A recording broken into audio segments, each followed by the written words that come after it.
L'une de nos équipes a rencontré les membres de l'équipe de France de magie, actuellement en stage de perfectionnement. Les futurs David Copperfield, Garcimore et Gérard Majax ont peaufiné quelques tours sous les yeux de Cécile Madronet et Émilie Plantard qui n'y ont vu que du feu. Elle n'est pas électricienne, mais bel et bien magicienne. C'est vrai que là j'en ai partout. Là j'ai des batteries, des accus à charger. Je crois que j'ai au moins une dizaine de choses à charger. 12 minutes. Ouais. Hein, faut que le... Ah ben ouais, il faut. Hein.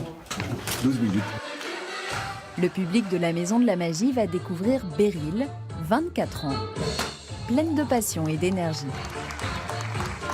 Comme 12 autres stagiaires de l'équipe de France, elle vient à Blois pour travailler ses numéros.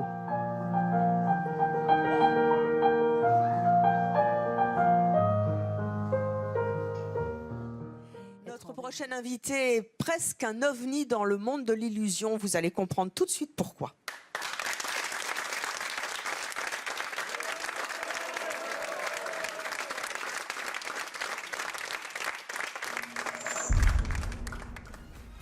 Mon Dieu, qu'elle est jolie sous son masque! Et oui, je parlais d'ovni parce que c'est une femme et qu'il n'y a pas beaucoup de femmes dans le métier de l'illusion et de la magie. Vous avez 23 ans. Ouais. Toute jeune. Ouais. C'est rare les femmes dans le milieu de l'illusion. Complètement. Pourquoi? Bah non, il n'y en a pas un, mon Dani. Hein.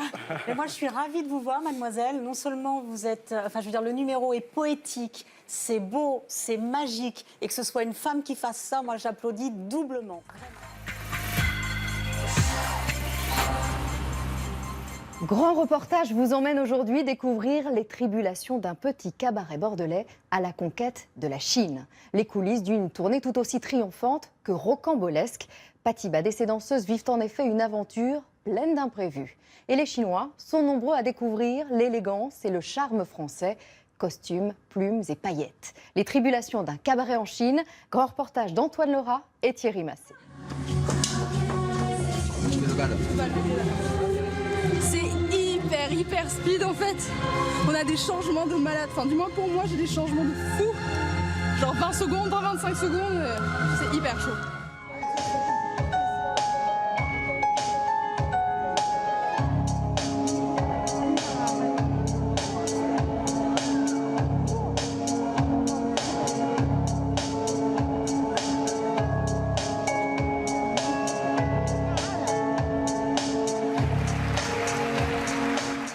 Beryl travaille ce tour depuis 2 ans et cherche encore à progresser. Le public à gauche, tu salues, tu regardes et clac, ta colombe apparaît, voilà. On ne va pas tout de suite réussir à créer l'enchantement.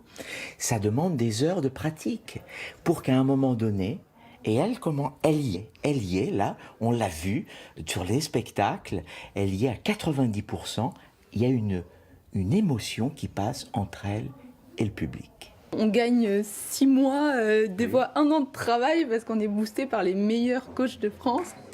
Beryl, pourquoi il y a aussi peu de femmes dans ce milieu d'après vous? Je pense que c'est parce que les femmes sont enfermées dans des cases, la case de partenaire au final. Et moi je fais partie d'une génération où on essaie de mettre la partenaire en avant. Et voilà, la partenaire, ça devient une magicienne et moi mes partenaires ce sont des hommes. Il y a des recruteurs qui sont là, donc en suivant, après, si on a un bon classement, ils nous embauchent dans des festivals. Et après, nous, on se débrouille à trouver des contrats en fixe dans des cabarets ou autres. Elle existe depuis la nuit des temps et ne s'est jamais passée de mode. La magie, elle était à l'honneur ce week-end à Rive-de-Gier où les meilleurs espoirs de la magie française ont confronté leur numéro sur les planches de la salle Jean d'Asté. Des tours de passe-passe que nous présente Cyril Pellissier. Dernier filage pour Beryl, seule représentante féminine de l'équipe de France de magie, en résidence ce week-end à Rive-de-Gier. C'est difficile d'être aussi une femme dans ce milieu. Après, quand on évolue, on est mal perçu quelquefois? On n'est pas mal perçu, mais c'est un univers masculin, tout simplement parce que le public a l'habitude de voir des magiciens et les magiciens ont l'habitude de travailler avec des magiciens. Donc au final, il y a une très petite place pour les femmes et cette petite place, on essaie de se la faire.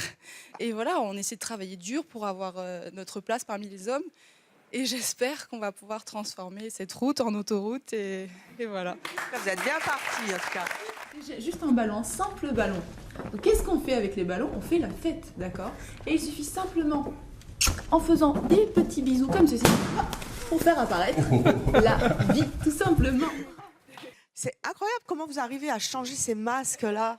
C'est beaucoup d'heures de préparation? Oui, c'est énormément d'heures. De toute façon, tous ceux qui sont là pourront vous le dire, c'est des heures de répétition au final. On passe nos journées à répéter du matin au soir.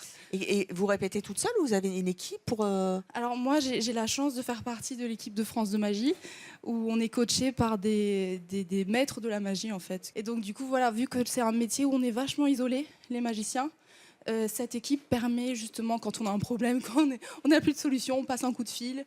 On passe un coup de fil au coach, on passe un coup de fil aux copains, Tim Silver, Maxime Minerve. Et voilà, on se redonne un peu de courage et on ne se sent pas seul, quoi. On est vraiment dans une équipe.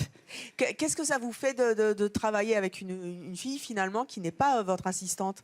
Ça fait grand plaisir, hein. Vraiment, on est toujours heureux de la voir. Il n'y a pas de macho chez les magiciens.